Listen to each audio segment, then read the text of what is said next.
jajaran gas ni daripada Terengganu. Daripada Terengganu ni. Dia tarik daripada Terengganu, yang orang kata tak berhak dapat royalty apa semua ni kan, dia datang daripada Terengganu, dia pergi ke sebelah pantai barat ni, dan dia pecah.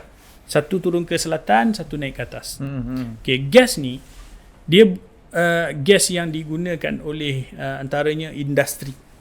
Kilang-kilang di Shah Alam, kilang Panasonic, kilang macam-macam kilang kat Shah Alam, di sana dia gunakan gas ni. Okay.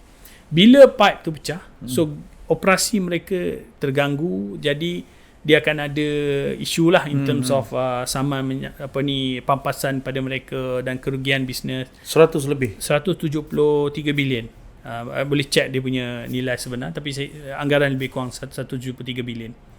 Jadi itu antara faktor yang menyumbang kepada Petronas sesak napas sekarang ni. Jadi kita balik pada cerita Petronas ni, kita benda ni berlaku ketika raya puasa. Idul Fitri. Sekarang raya haji. Ni dah raya haji, tak keluar laporan lagi. Saya silap-silap raya Christmas pun tak keluar lagi. Kan. Jadi dah dengan komen pula nyanyi kat dalam bangunan. Takut lagi dengan komen buat sambutan dalam pejabat KPKT pula kan. Laporan pun tak keluar lagi. Laporan tak keluar lagi. Okey, sambung.